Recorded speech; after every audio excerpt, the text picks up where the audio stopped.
Amém, igreja. Paz do Senhor a todos. Amém. Que maravilha estarmos aqui nessa noite, cânticos e louvando ao Senhor. Amém. Gostaria que você abrisse sua Bíblia para que a gente não venha perder tempo.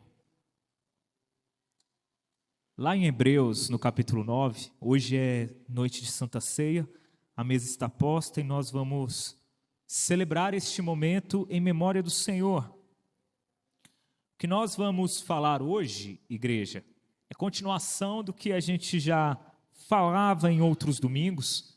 Se você não sabe, perdeu, procure lá no YouTube da ICAD, tem uma mensagem chamada Sem Protocolos, amém?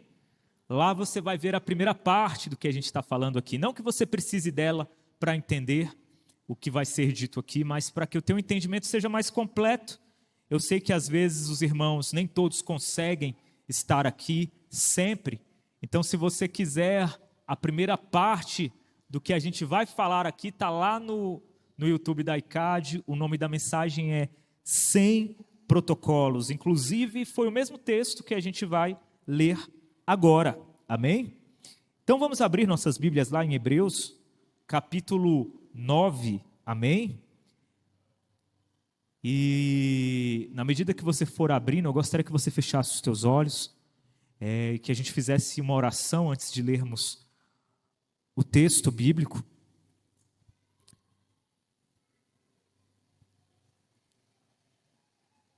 Vá procurando aí, amém? Aqueles que acharam. Na medida que você for achando, já feche os teus olhos. Vamos fazer uma oração. Senhor Jesus, eu quero te agradecer, Senhor, por tudo que tem sido feito neste lugar, nesta noite, porque eu já percebi a tua presença, Senhor, em minha vida, e já pude contemplar o teu afago, o teu calor sobre mim, Senhor. Já pude, Senhor, ser lavado pela verdade que é ministrada quando a tua igreja se reúne num só propósito, numa só fé, num só espírito. E eu sei, meu Deus, que esta igreja tem se reunido numa só condição, sob uma mesma palavra, sob uma mesma autoridade que vem de ti, e é por isso que nós já podemos, Senhor, perceber o teu fluir em nosso meio. Eu te peço, ó Deus, que a tua verdade possa continuar a nos confrontar nessa noite, que não venha a ser, Senhor, protocolo, que não venha a ser burocracia, que não venha a ser um ritual, que não venha a ser um momento religioso, que não venha a ser um momento esotérico. Pelo contrário, que cada um aqui tenha de fato, Senhor, uma experiência individual contigo, uma vivência espiritual contigo, Senhor.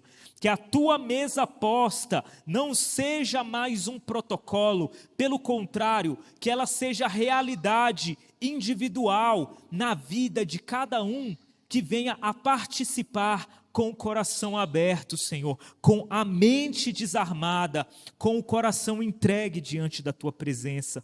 Senhor, olha para nós e veja o quanto nós carecemos de misericórdia, graça, força, coragem e sabedoria. Então nessa noite, Senhor, encha-nos dessas virtudes, dê ousadia para aquele que esteja cambaleante, Senhor, dê coragem, força e bom ânimo para aquele que talvez esteja em dúvida. Meu Deus, apazigua o coração daquele que esteja em tempestade. Eu já te presenciei, Senhor, eu já te vi acalmar o pior dos mares com o simples falar da tua voz, e é esse Deus que eu prego, e é esse Deus que eu invoco, é esse Deus, Senhor, que eu peço para que se manifeste individualmente na vida e no coração e na consciência de cada um que está neste lugar. É o que eu te peço, meu Deus, e te agradeço em nome de Jesus. Seja real em cada um de nós, meu Deus, em nome de Jesus, amém. Hebreus capítulo 9, assim diz o texto bíblico. Ora, também a primeira, no caso ele está se referindo à primeira aliança, amém, igreja? A primeira aliança tinha ordenanças de culto divino e um santuário terrestre, porque um tabernáculo estava preparado, o primeiro em que havia o candelabro e a mesa e os pães da proposição, ao que se chama o santuário. Mas depois do segundo véu estava o tabernáculo, que se chama o Santo dos Santos, que tinha o incensário de outro e a arca da aliança, coberta de ouro toda em redor, em que estava um vaso de ouro que continha o maná e a vara de Arão que tinha florescido e as tábuas da aliança. E sobre a arca os querubins da glória que faziam sombra do propiciatório, das quais coisas não falaremos agora particularmente. Ora, estando estas coisas assim preparadas, a todo tempo entravam os sacerdotes no primeiro tabernáculo, cumprindo os serviços.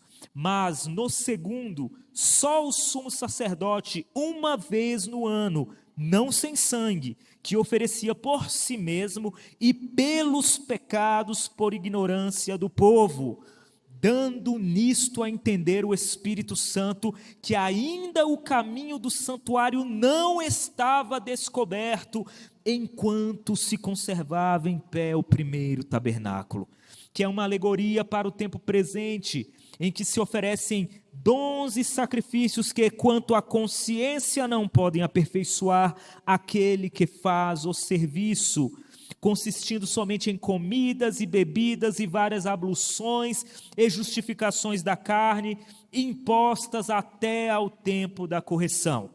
Mas vindo Cristo, o sumo sacerdote dos bens futuros, por um maior e mais perfeito tabernáculo, não feito por mãos humanas, isto é, não desta criação, nem por sangue de bodes e bezerros, mas por seu próprio sangue, entrou uma vez no santuário, havendo efetuado uma eterna redenção, porque se o sangue de touros e bodes e a cinza de uma novilha aspergida sobre os imundos os santifica, quanto à purificação da carne, quanto mais o sangue de Cristo, que pelo Espírito eterno se ofereceu a si mesmo, imaculado a Deus, purificará as vossas consciências das obras mortas, para servirdes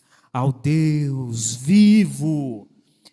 E por isso é mediador de um novo testamento, para que, intervindo a morte para a remissão das transgressões que havia debaixo do primeiro testamento, os chamados recebam a promessa da herança eterna. Amém? Um novo tempo, um novo testamento, uma nova aliança, uma nova vida, novos significados, novos conceitos, nova visão, novas perspectivas, tudo novo, porque tudo agora é para a eternidade, não mais para o momento. Não é um sangue que é derramado e some, é o sangue daquele que se fez sacrifício para sempre. Amém? Pode se assentar neste instante, meu querido, minha querida.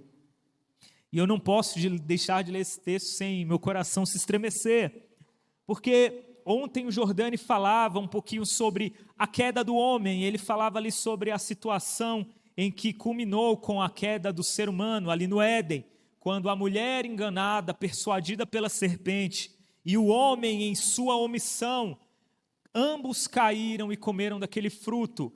E é interessante quando a gente vê o texto bíblico que aquele fruto era o fruto do conhecimento do bem e do mal, ou seja, dava a entender que a partir do momento de que alguém comesse daquele fruto, ele teria conhecimento do bem e do mal. A serpente manda uma de modo mentiroso, é uma mentira com verdade, e eu sempre digo isso aos irmãos, a mentira ela só é efetiva se tiver um fundo, alguma coisa de verdade nela.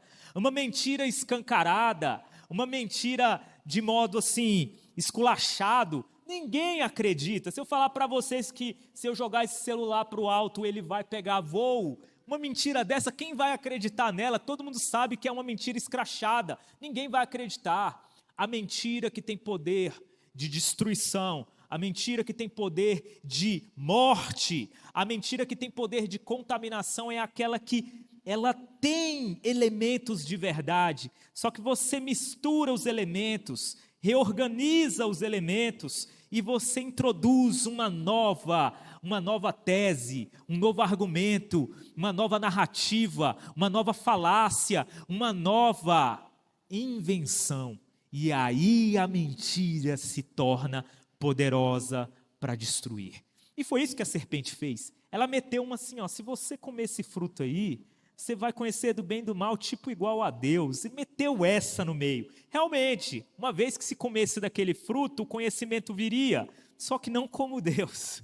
Porque o conhecimento de Deus acerca do bem e do mal é um conhecimento que ele não precisa fazer o mal para conhecê-lo. Porque ele não precisa se contaminar com o mal para saber o que é o mal. Já o homem, por outro lado, para que ele conheça o mal, de fato, e não apenas de cabeça, não apenas o conceito, não apenas a ideia do mal. Ah, aquilo ali é errado. Não, não apenas o que é errado como ideia, mas o que é errado de verdade, na realidade. O homem, ele vai experimentá-lo, e quando ele experimenta, ele se torna escravo daquilo, porque o ser dele, o conhecimento dele não consegue superar aquilo que ele mesmo vive. Porque o conhecimento do homem se sujeita à sua vida. E se o conhecimento se sujeita à vida, uma vez que o ser humano começa a viver o mal, ele não pode mais sair do mal sozinho. Amém? Olha só que interessante. Quando a gente olha lá no Éden, veja que o conhecimento da ideia do mal, o homem já tinha.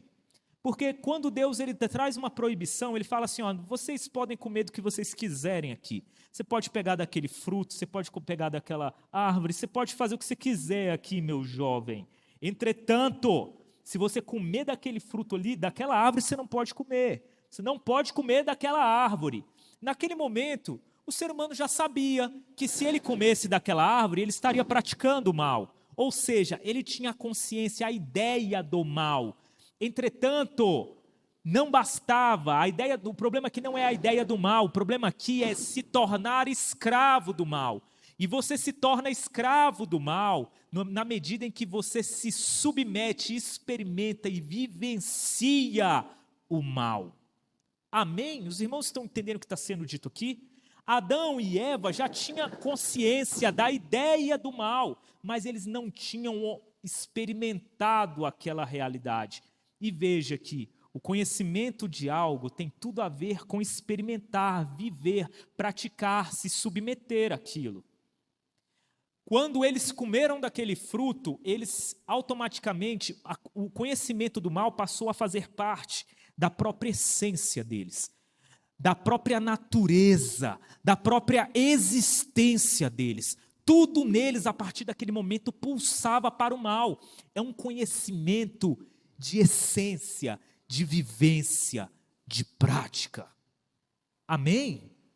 Foi isso que aconteceu quando o homem comeu aquele fruto. E o interessante é que, de modo reverso, a salvação e a santificação vêm pelo mesmíssimo caminho. Da mesma forma como eu disse para vocês que o mal não é apenas uma ideia, ele é encarnado a partir do momento que você o conhece, você o encarna em si mesmo. É como se a maldade não tivesse vida fora da pessoa que pratica o mal.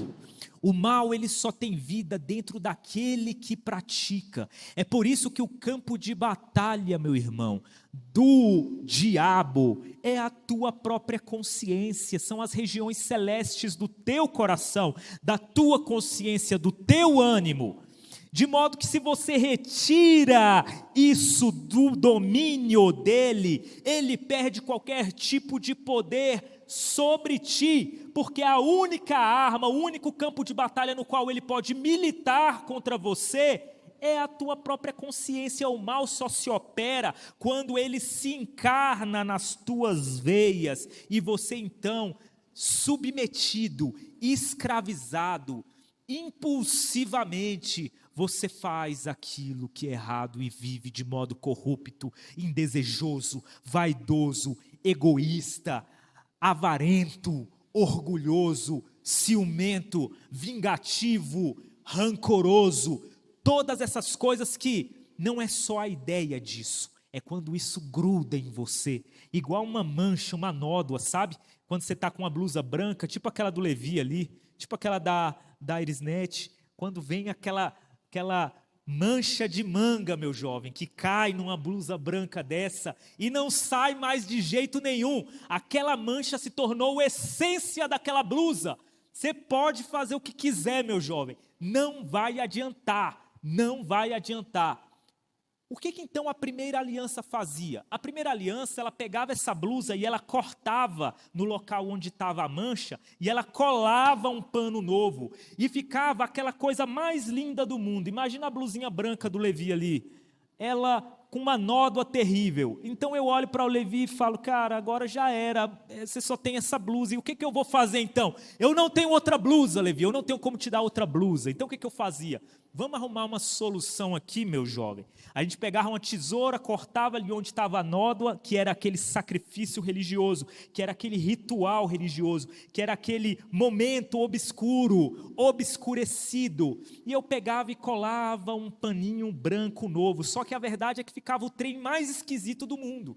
Porque imagina ele andando com uma camisa com um remendo desse tamanho aqui, um pano sobre outro pano, e isso não significava que novas nódoas não seriam derramadas sobre a blusa dele, de modo que daqui a pouco a blusa do Levi estava só um trapo de remendos, um Frankenstein. A isso nós chamamos da moral religiosa, o certo ou errado religioso. Porque se você fizer isso aqui, você estará tudo ok. Você até vai lá e faz aquilo que a religião manda, só que o teu coração, ele continua tortuoso. Você faz aquilo de modo automático, você faz aquilo porque é um mandamento, você faz aquilo porque te disseram para fazer, mas o teu coração não encontra significado naquilo. O teu coração não é impulsionado de modo natural a vencer os seus caprichos. Você até consegue servir e falar bem e se portar bem na frente de todo mundo. As pessoas olham para você e falam, poxa, ali vai um cidadão de bem, ali vai um homem, uma mulher de bem, ela cumpre as leis, ela paga os seus impostos, ele, olha lá, sabe se portar no trabalho, tem etiqueta, tem educação, tem todas as regras sociais que são exigidas de uma pessoa. Entretanto, lá no buraco do coração dessa pessoa, do ânimo dessa pessoa, dos pensamentos dessa pessoa, a torpeza, a vingança, o rancor, o capricho, a vaidade, a maledicência, todas essas coisas continuam corroendo e corroendo e corroendo. E eu não preciso falar para vocês de que o seu eu de verdade é o eu que está dentro desse coraçãozinho teimoso aí, amém? Não é esse que você mostra para mim. Esse que você mostra para mim, eu sei muito bem que é aquilo que você se adaptou ao longo do tempo, aprendeu como fazer, mas o teu coração, meu irmão, os teus pensamentos, é isso que é o teu eu de verdade. É esse eu que o Senhor Jesus vê todos os dias, em todo o tempo todo. Notem que o mal, ele encarnou no nosso coração. O mal entrou na nossa circulação. Ele circula por nossas veias. Ele circula por toda a nossa essência. Mas a santificação, ela vem exatamente do mesmo caminho reverso. A santificação vem exatamente quando não mais um remendo de camisa é feito, mas é o que Jesus fala. Olha, eu não estou aqui para ficar fazendo remendo em pano. Eu estou aqui para te dar uma roupa nova. Eu estou aqui para te dar uma blusa nova, vestes novas, vestes de louvor. Eu estou aqui para te fazer novo. Eu estou aqui para começar do zero a tua vida. Eu estou aqui para fazer novas todas as coisas o tempo todo na tua vida. Eu estou aqui para fazer com que você seja aquele que se submeta não a uma disciplina pessoal, mas a disciplina do perdão. Perdão sobre perdão. Perdão sobre perdão que te leva à consciência do arrependimento contínuo. Perdão sobre perdão que mostra a imundícia do teu ser e te faz ter temor e tremor diante do juízo daquele que pode pegar a tua alma e lançar no inferno, mas que ainda assim se sujeita em teu lugar a toda sorte de coisas. Na verdade, a coisa mais absurda que já aconteceu na humanidade, que foi o sacrifício, e o sofrimento ao qual ele se submeteu. E, meus irmãos, quando a gente olha para isso, nós vemos claramente que as nossas emoções estão sujeitas a essa maldade. Mas não apenas as nossas emoções e os nossos sentimentos. O nosso raciocínio e a nossa razão está sujeita a essa maldade. E não há escape, mesmo você raciocinando, mesmo você buscando as ciências, mesmo você buscando a filosofia. Não há saída para isso. Quando você olha, por exemplo, para o modo como o mundo moderno funciona, o mundo moderno, ele diz se basear o quê? Não, na razão, na ciência, não é verdade? Ou eu estou falando aqui alguma coisa, alguma viagem? Sempre que alguém quer saber se uma coisa é verdadeira, qual é a primeira coisa que perguntam? Isso é provado cientificamente? É verdade ou não é? Se você quer saber se algo é correto, não, mas qual é a prova científica disso? Qual é a prova? Esses dias eu via um vídeo de um religioso, e ele falava lá sobre milagres, e a outra pessoa que estava lá, tá, mas tem algum milagre que tem prova científica? E o mundo moderno, ele coloca a ciência num patamar superior, né? Como se a ciência tivesse poder de dizer o que é verdade e o que não é. E quando eu olho isso, eu vejo o quanto é ingênuo esse modo de pensar, o quanto é tosco esse modo de pensar, mas que nos seduz. Porque, inclusive, quantos cristãos hoje têm uma fé tão débil que dependem de sinais, de provas científicas para confirmarem aquilo que não foi feito para ser confirmado pela razão, meu jovem. Foi feito para ser confirmado pela fé. Sabe por quê? Porque no fim você vai ver que a única coisa que nós temos é a fé. E eu vou te provar isso. Eu vou te provar isso. A própria ciência, quando ela pega uma coisa e ela diz, faz uma série de experimentos que ela diz serem parciais, e fala, não, ó, junta um grupo de cientistas, ó, você que é cientista, nós vamos ver se determinado fato aqui pelo método científico, esse fato aqui, ele é verdade ou não. É verdade ou não. A ciência vai provar alguma coisa. Entretanto, primeiro, por mais que seja acompanhado a experiência ela é limitada porque ninguém ali consegue ver todos os vetores que envolvem aquele sistema, ponto número 1. E ponto número 2, como você sabe que o que você conhece, como que você tem certeza que o que você conhece, você pode conhecer? Como que você prova cientificamente a própria possibilidade de conhecer alguma coisa? Para você provar que você pode, que eu posso conhecer esse celular e que isso não é uma ilusão da minha mente, eu teria que provar que o meu conhecimento é eficiente, mas para provar alguma coisa eu tenho que usar o meu conhecimento. O meu conhecimento, então, faz parte da prova que eu quero fazer. O que eu quero te dizer é o seguinte, meu irmão. É muito difícil isso aqui, né? Você não precisa decorar nada disso, só precisa saber de uma coisa. Para eu saber que eu sei, eu preciso acreditar que eu sei. Eu preciso ter fé que eu sei. E no final, até mesmo a minha razão, para eu confiar na minha razão, eu tenho que acreditar que eu posso ter alguma razão. Se eu não acreditar que eu posso ter alguma razão, nem mesmo eu posso confiar na minha razão. A minha confiança na razão, ou a confiança do que a ciência diz confiar na razão, é um produto da fé naquilo que ela não pode provar. Porque eu não posso provar que a minha razão tem razão. E agora, voltando ao início de todas as coisas, eu disse para você que as tuas emoções são corrompidas. E eu digo para você da mesma forma, a tua razão é extremamente limitada e tão corrompida quanto. É por isso que a única coisa que sobra para o ser humano, não para o religioso, para todo ser humano, é a fé.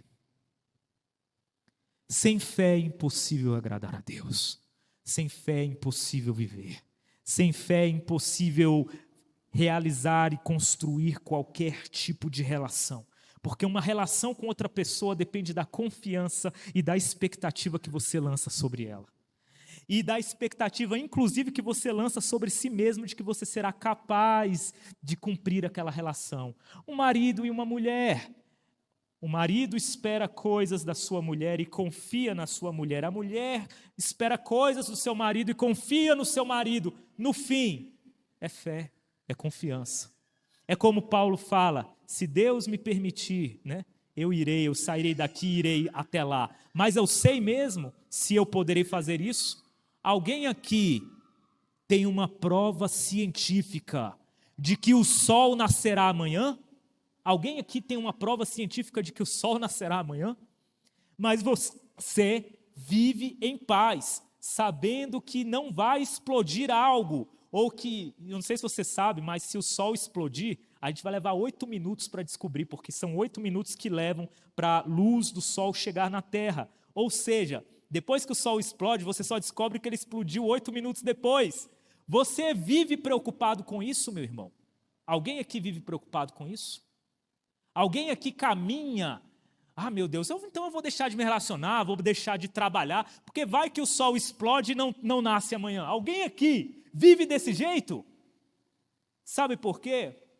Porque a fé é o princípio fundamental da vida do ser humano, de modo que não há como viver sem fé, meu irmão.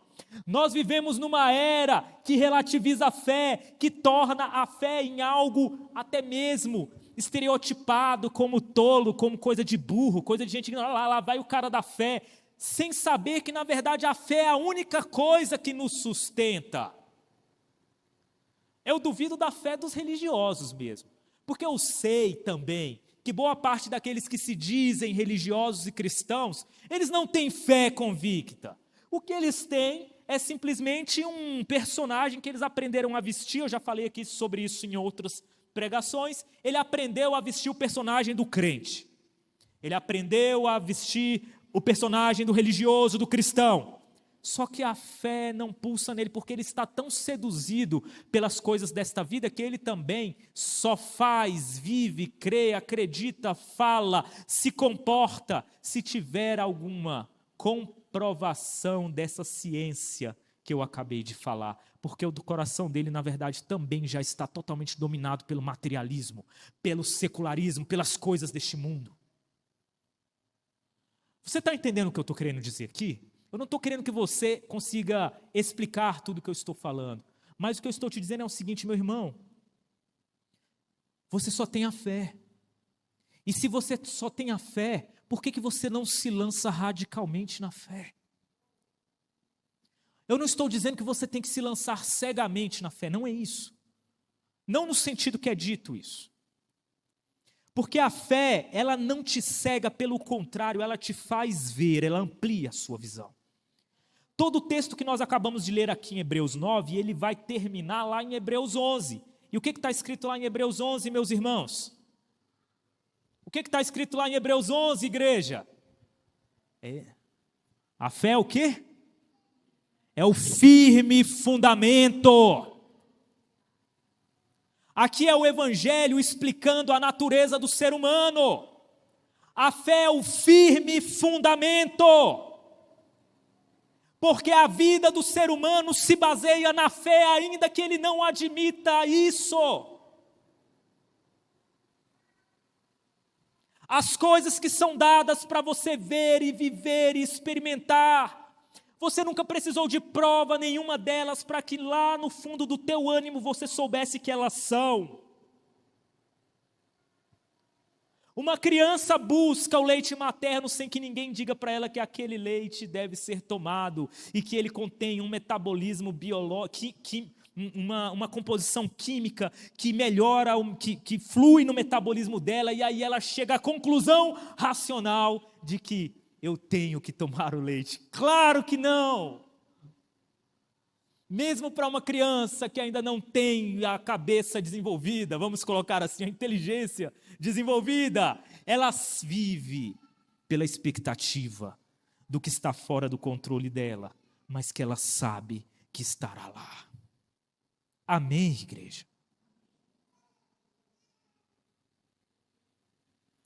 A pergunta que não se cala no meu coração é: se a fé é o firme fundamento da própria existência, o porquê nós não nos lançamos à fé?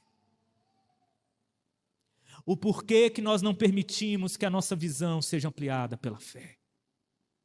O porquê que nós insistimos em reduzir a nossa visão, as nossas emoções e a nossa racionalidade ao nosso controle, quando na verdade o que Deus quer de você, meu irmão, minha irmã, é levar você a um patamar muito superior, que você só chega lá pela fé. Onde está a fé no teu coração, meu irmão? Porque aqueles que tiverem fé, como um grão de mostarda, uma fé capaz de ser germinada, de morrer, porque a semente, ela morre para que ela dê vida a uma árvore. Aqueles que estão dispostos a permitir que a fé evolua, cresça, aperfeiçoe, santifique em seus corações, essas pessoas contemplarão o reino de Deus e serão mensageiros do reino de Deus onde quer que elas cheguem aí. Amém? Isso está para além do bem e do mal. Nietzsche é um filósofo existencialista, nihilista. Ele acertou. Ele escreveu os livros mais anticristãos que muitos dizem que existem. Entretanto, por ser tão anticristão, ele acabou dando uma declaração totalmente cristã, sem admitir, porque o orgulho dele não admitia. Quando ele falou, olha, a moral religiosa e a moral da sociedade, ela se baseia no bem e no mal. Né? Você faz aquilo que é errado, aquilo que é certo. Entretanto, só existe uma coisa que vai para além do bem e do mal, é o amor. O amor, para o amor não existe mais a definição do bem e do mal. Quando você ama, você crê, e quando você crê, você espera. Quando você espera, você é paciente, e todas essas coisas vão exatamente na contramão daquele que espera o bem, porque todas essas coisas fazem com que você suporte o mal. Só que o amor também não é uma ideia, da mesma forma como eu disse para vocês que a maldade não é uma ideia, ela entra nas nossas veias. O amor, a fé, precisa entrar nas tuas veias, de modo que você só sabe o que é, estando lá, vivendo, sabendo, experimentando, praticando, colocando, sendo. Amém? Não há outra forma. Não há outra forma, meu irmão. Se você fala para mim, olha, a minha vida está um lixo, Jadson. Eu não tenho tido nada. As minhas relações estão uma porcaria. Será que você não está esperando? Você não está ainda na esfera da lei, das obras da carne de Gálatas 5?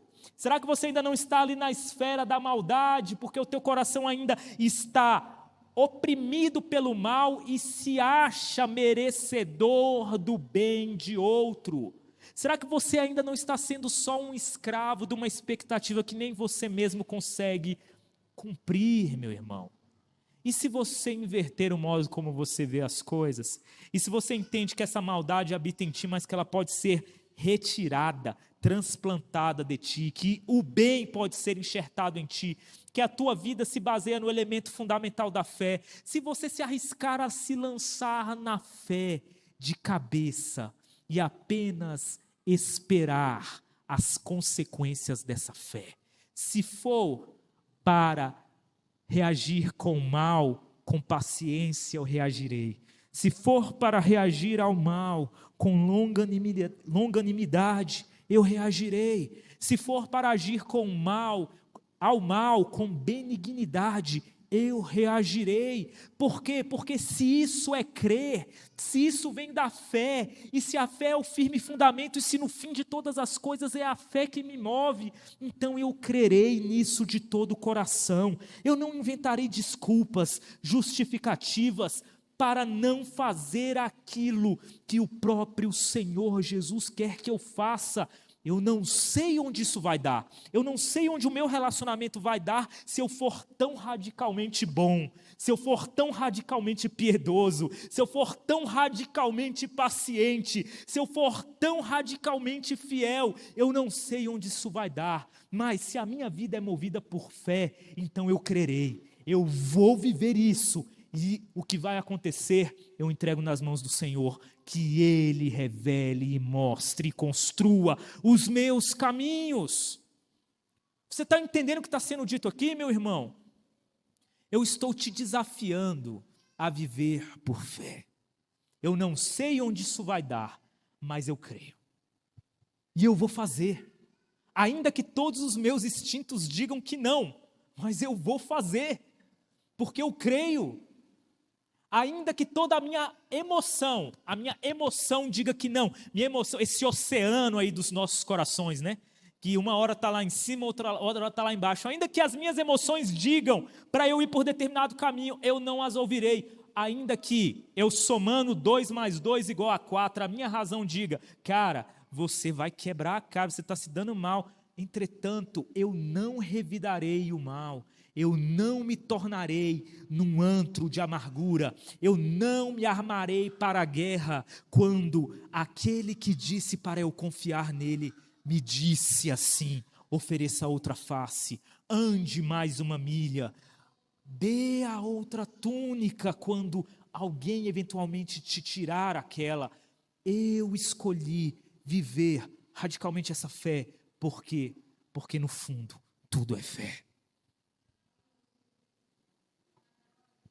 O problema da igreja hoje é que ou ela sente demais, ou ela pensa demais, quando essas duas coisas estão enfermas pela maldade que está enraizada nela.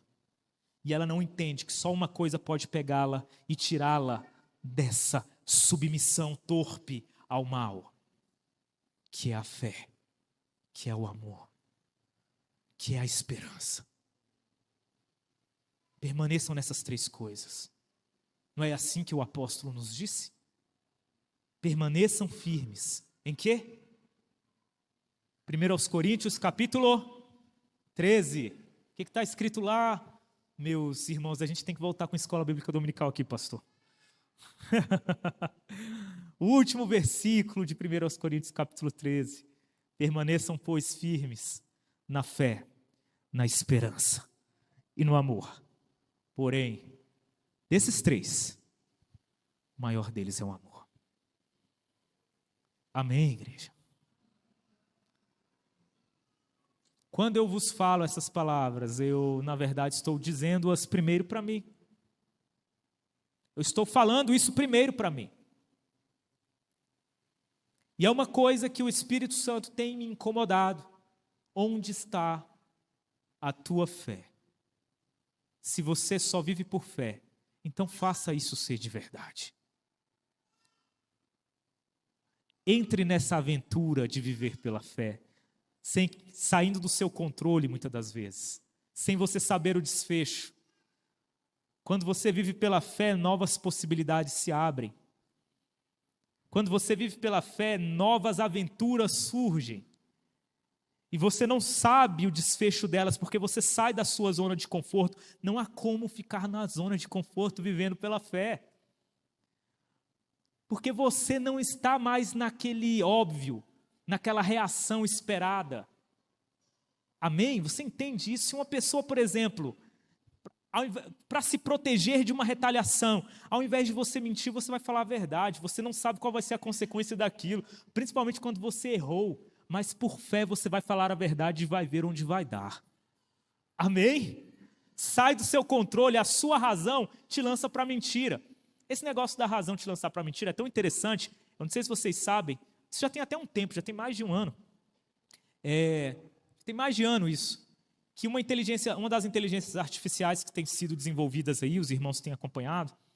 Eu não sei se vocês sabem, mas a inteligência artificial ela tem um problema sério com a realidade. Por exemplo, ela tem dificuldade em identificar os objetos da realidade. E aí, vocês já viram um negócio no computador chamado CAPTCHA? Eu acho que é CAPTCHA que fala, não sei se é isso. Mas vocês já viram lá? Que é quando eu fico irritadíssimo. Todas as vezes que eu estou com pressa, aparece aquela porcaria do CAPTCHA para eu ficar lá. Marque os ônibus na imagem. Marque as bicicletas na imagem. Eu fico doido com aquilo, né? Ou então, escreva aqui a letra que você está vendo. Aí eles colocam umas letras estranhas. Eu já sou meio cego, a letra normal eu já não vejo direito, os caras colocam aquelas letras lá. Eu tenho que repetir aquele captcha umas 3 vezes para conseguir, às vezes, entrar na página que eu estou querendo entrar. Meu Deus do céu. Ou lá no sistema que eu estou precisando entrar. Existe isso exatamente para brecar a inteligência artificial. Porque a inteligência artificial ela não tem essa capacidade, por exemplo, de ver o ônibus que você está vendo ali. Você vê metade do ônibus e sabe que o ônibus é o ônibus. A inteligência artificial ela não tem essa sensibilidade com o mundo real. Tudo nela é algoritmo, é construção lógica. E a construção lógica ela não funciona muito bem para os objetos do mundo real. Só que a inteligência artificial ela chegou sozinha à conclusão, num CAPTCHA que ela foi tentar entrar, e aí ela não conseguiu entrar, porque lá tinha um CAPTCHA, né, no site. E o que ela fez? Ela sozinha chegou à conclusão de que ela precisava mentir para poder entrar. Aí ela entrou em contato com o pessoal do site e ela disse que ela era cega, que ela era deficiente visual. E pediu, então, para o quê? Para que o pessoal do site desse o acesso para ela como uma deficiente visual. E o pessoal do site deu. Ou seja, ela quebrou o CAPTCHA mentindo. Nota, então, que a mentira, muitas das vezes, é a decisão mais lógica. A própria inteligência artificial chega a essa conclusão. Quando você está acuado, quando você está contra a parede, talvez para se preservar, a decisão mais lógica é mentir. Talvez a decisão mais lógica em muitas situações seja você revidar com o mal. Talvez a decisão mais lógica seja o mal na vida prática. Só que isso está no seu controle, amém? Quando você começa a caminhar pela fé, você se apega àquilo e você vai viver aquilo independentemente da consequência. Isso vai para além da lógica, meu irmão. É por isso que você sai da zona de conforto e você entra numa aventura. E é essa aventura que é a boa nova do Evangelho. Amém? Quando o Evangelho fala de boa nova, ele está falando disso, meu irmão. Você está disposto a viver isso com todo o teu coração, com toda a tua consciência, a tua inteligência, com tudo aquilo que você tem? Você está disposto a viver essa fé radicalmente? E viver a fé radicalmente não é ser um fundamentalista religioso, não. Não é ser um cara lá das cruzadas que saía com a espada para sair matando todo mundo, não. Não é isso. Viver a fé radicalmente é viver contra os seus próprios interesses radicalmente. É negar a si mesmo radicalmente. É praticar o bem radicalmente. Ainda que isso signifique o teu perecimento. Mas se não for assim, então nem me chama, assim diria Jesus. Porque ele falou, olha, essas coisas aconteceram comigo, você acha que não vai acontecer com vocês? Se não for para ser assim, nem me chame, diria ao apóstolo Paulo, aquele que disse, olha, o morrer, o perder a vida por causa de Cristo, na verdade, é lucro. O viver é Cristo, o morrer é lucro. Se não for para ser assim, nem me chame. Se você quer continuar se poupando, beleza, não me chame. Não é aí que está o Evangelho. O Evangelho é você ser radicalmente do bem. Amém? Amém, meus irmãos. Se você entender esses princípios, meu irmão, e agir com fé, eu tenho certeza que grandes coisas acontecerão no teu caminhar. Eu não posso dizer quais serão, nem olhos viram, nem ouvidos ouviram, nem jamais penetrou em qualquer coração as grandes coisas que o Senhor tem para aqueles que o amam, amém? Eu não tenho como te dizer como que será o trajeto, eu tenho como te dizer como será a chegada. E a chegada será o prêmio para aqueles que tornaram Cristo seu alvo e serviram a Ele de todo o coração, de todo o entendimento, com todo o seu ser. Amém? Igreja, se coloque de pé nessa noite.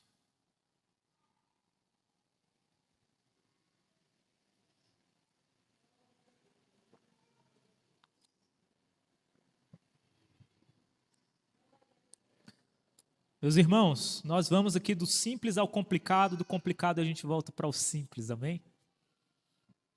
Só não posso deixar de alertá-los e de dar o alimento que eu tenho certeza que fará bem para o coração de cada um de vocês, para a consciência, para a vida espiritual de cada um de vocês.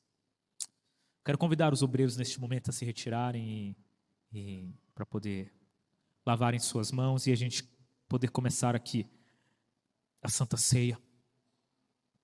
A igreja, eu peço que feche os olhos. Ah, Jesus, nós nos colocamos mais uma vez diante de Ti nesta noite. Senhor, eu te peço uma coisa, que a fé seja acrescida em nossos corações. Que a fé, Senhor, tome conta de todo o nosso ser. Senhor, eu sei que Tu colocastes a fé em cada um. O Senhor colocou a fé no ser humano para que o ser humano vivesse por fé. Nós aprendemos aqui, Senhor, que queira ou não queira, nós já vivemos pela fé. O que eu te peço então neste instante é que o Senhor acrescente a nossa fé numa medida tão grande, Senhor, que de fato a gente venha viver radicalmente por aquilo que o Senhor tem nos ensinado.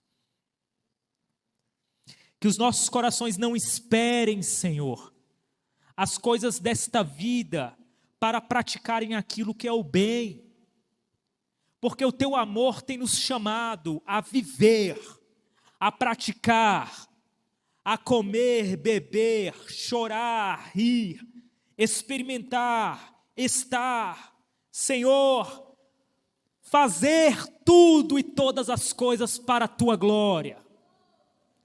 E só há como viver para a Tua glória vivendo, Senhor. Então seja no nosso trabalho, quando a gente estiver lá no nosso trabalho, Senhor, que o nosso viver seja pela fé. Quando nós estivermos nas nossas famílias, que o nosso viver seja pela fé. Quando nós estivermos na dificuldade, que o nosso viver seja pela fé. E quando nós estivermos no tempo bom, nas bonanças, na diversão, na alegria, que também seja pela fé. Que os nossos corações, Senhor, se lancem de cabeça na fé, para que a aventura se descortine diante dos nossos olhos, para que novas coisas, novas possibilidades, novas visões, para que novos lugares, novas conquistas, novos modos de pensar, novas perspectivas, tudo isso venha a se descortinar, Senhor, venha a aparecer diante dos nossos olhos, que nós não venhamos a ser estúpidos, tolos, ignorantes e burros, pessoas que são movidas por uma razão cega e limitada, ou por emoções cegas e limitadas. Pelo contrário, Senhor, que a Tua sabedoria seja derramada sobre cada cabeça, sobre cada coração, sobre cada mente que se lança a Ti em fé nesta noite, Senhor. É o que eu te peço, Senhor. É neste espírito que nós participamos. Aleluia. Também deste momento. Senhor, aquece os nossos corações em Ti pela fé e faz o Teu reino nascer e crescer em cada um de nós, Senhor, pela fé, em nome de Jesus.